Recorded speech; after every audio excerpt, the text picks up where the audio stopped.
Burkina Faso, le procès du coup d'État de septembre 2015 a repris ce mardi avant d'être suspendu jusqu'au 14 juin pour permettre au tribunal de délibérer sur une requête de renvoi. À quelques mois de la présidentielle prévue en février 2019, le président nigérien a présenté ce mardi des excuses posthumes symboliques aux vainqueurs présumés des élections avortées de 1993. Et puis la Haute Cour du Ghana a ordonné ce mardi la suspension de toutes les activités de la Fédération de football et de ses dirigeants, ouvrant la voie à sa dissolution.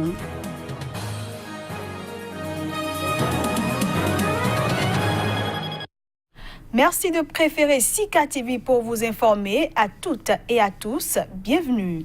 Au Burkina Faso, le procès du putsch manqué de septembre 2015, pour lequel comparaissent 84 accusés, a été suspendu ce mardi jusqu'au 14 juin prochain, et ce pour permettre au tribunal de délibérer sur une requête de renvoi. Le procès du coup d'État de septembre 2015, où comparaissent notamment le général Gilbert Diendéré, ex-chef d'état-major particulier de l'ancien président Blaise Compaoré, et Djibril Bassolé, ancien ministre des Affaires étrangères, a repris ce mardi. Mais il a aussitôt été suspendu jusqu'à jeudi pour permettre au tribunal de délibérer sur une requête de renvoi. Alors que les premiers interrogatoires avaient débuté, deux accusés, dont l'ancien bâtonnier Mamadou Traoré, se sont retrouvés sans conseil après le départ de leurs avocats. Face à la volonté du président du tribunal militaire d'entamer le procès dans son fond, malgré l'absence de conseil auprès des deux accusés, les autres avocats ont souhaité un renvoi le temps de trouver de nouveaux défenseurs. Au total, 84 accusés sont jugés dans le cadre de ce coup d'État manqué qui a fait 14 morts et 270 blessés. Le 16 septembre 2015, des soldats du régiment de sécurité présidentielle avaient tenté en vain de renverser le gouvernement de transition mis en place après la chute du président Blaise Compaoré. Le général Diendéré, qui avait pris la tête du coup d'État, et les autres personnes poursuivies sont accusés d'attentat à la sûreté de l'État, meurtre, coups et blessures volontaires. Au Nigeria, le président Muhammadu Buhari a présenté ce mardi des excuses posthumes symboliques aux vainqueurs présumés des élections démocratiques de 1993 annulées par la junte militaire alors au pouvoir. Ces excuses interviennent à quelques mois de la présidentielle prévue en février 2019. Lors d'une cérémonie en l'honneur du politicien Moshood Abiola, décédé le 7 juillet 1998, alors qu'il devait être libéré quelques jours plus tard, après avoir passé 4 années en prison, le président nigérian Muhammadu Buhari a présenté ce mardi des excuses posthumes symboliques aux vainqueurs présumés des élections démocratiques de 1993 annulées par la junte militaire alors au pouvoir. En effet, l'homme d'affaires Moshood Abiola était en passe de remporter la présidentielle face au candidat de l'armée lorsque le vote fut annulé. Le Nigeria ne tolérera plus la subversion de la justice. Cette rétrospective et la reconnaissance posthume du président ne sont qu'un signe symbolique de réparation et de récompense pour les blessures graves infligées à l'unité de notre pays.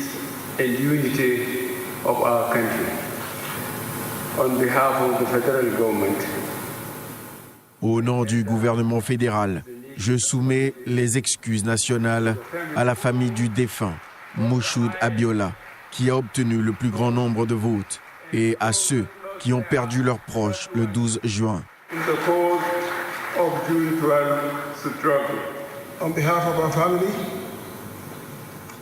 Au nom de ma famille, nous acceptons non seulement le prix et les excuses, mais nous aimerions vous remercier pour le grand honneur que vous avez fait à notre famille. La semaine dernière, le président Buhari a annoncé que le 12 juin sera désormais férié, décrété jour de la démocratie, en hommage au scrutin historique qui devait permettre le retour à la démocratie. Il a également décoré à titre posthume son vainqueur présumé, grand commandeur de la République fédérale, la plus haute distinction honorifique habituellement réservée aux anciens chefs d'État. Décès de Luc Nkouloula, activiste anti-Kabila tué dans un incendie suspect à Goma il y a 2 jours. La justice congolaise a annoncé avoir ouvert une enquête que la mission de l'ONU en République démocratique du Congo se propose de soutenir.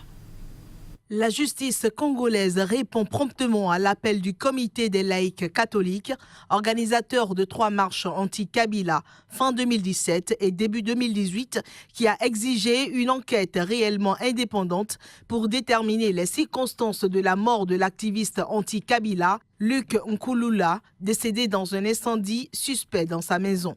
Le procureur du tribunal de grande instance de Goma, dans le Nord Kivu, a informé que son office a ouvert une enquête qui a débuté lundi par la descente sur le lieu de l'incendie.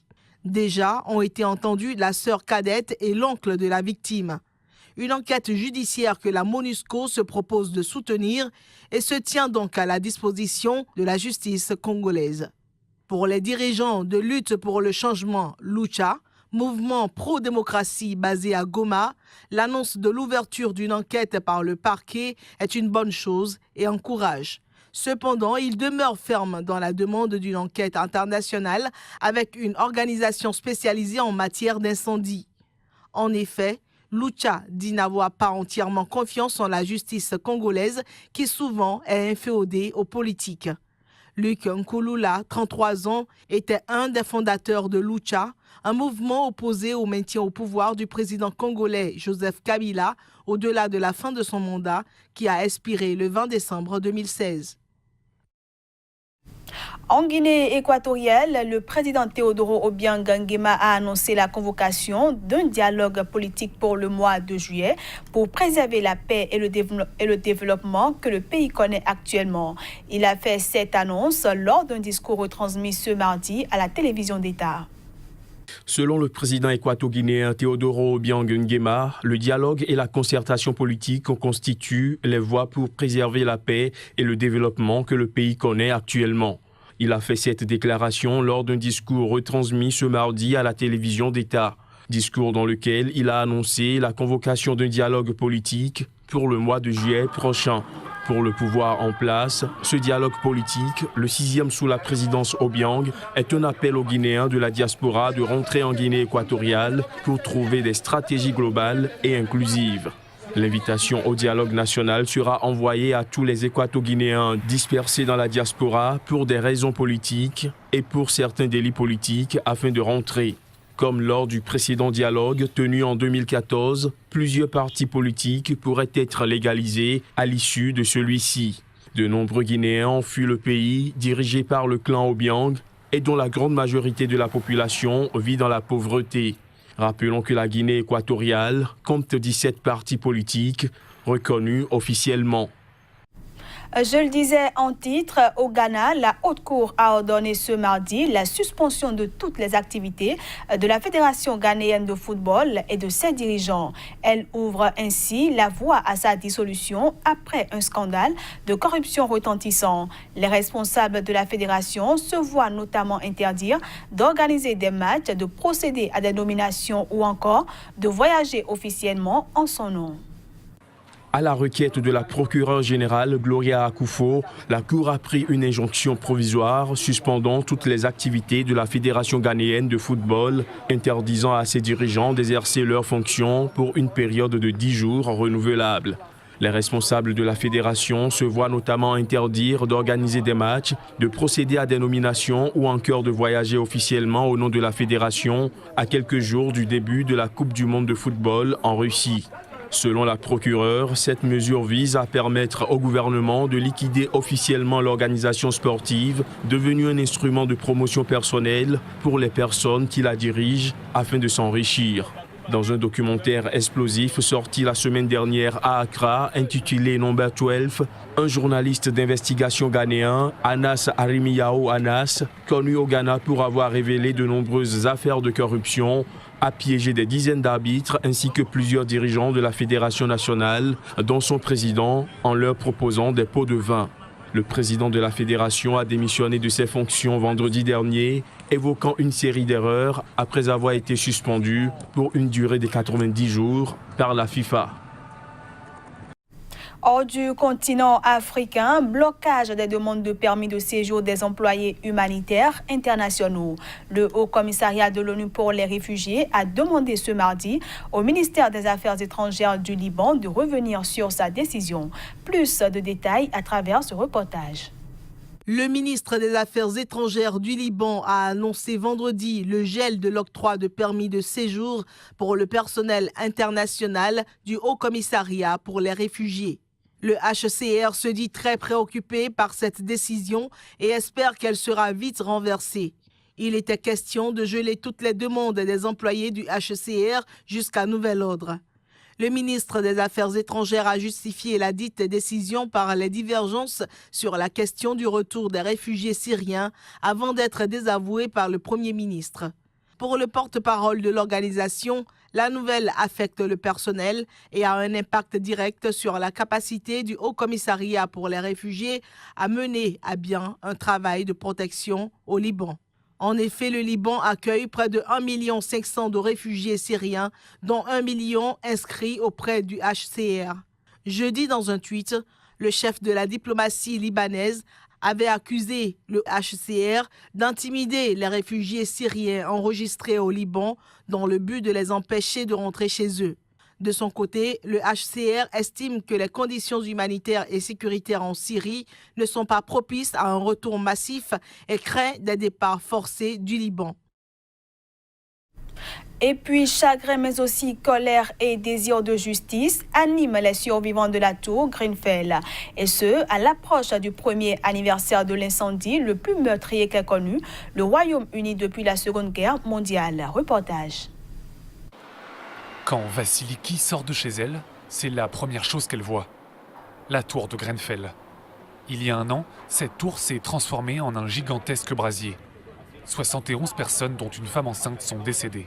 À l'approche du premier anniversaire de l'incendie, la tour est devenue une scène de crime, enveloppée dans du plastique. Depuis cette nuit-là, Vasiliki souffre de problèmes respiratoires. Un an après, elle estime que trop peu a été fait pour les victimes. Je suis très déçue par les réponses qui nous ont été apportées. C'est très triste d'apprendre que ceux qui ont été suffisamment courageux cette nuit pour sortir et s'échapper souffrent aujourd'hui de dépression. Certains sont même suicidaires. Devant l'absence de réponse officielle, les résidents s'organisent dans ce centre pour mettre en relation les victimes avec différents services. Ici, ils peuvent rencontrer des représentants du système de santé et des associations de relogement. Kerry vivait au 6e étage de la tour. Comme beaucoup de survivants, elle en veut aux pompiers d'avoir conseillé aux habitants de rester dans leurs appartements plutôt que de s'échapper.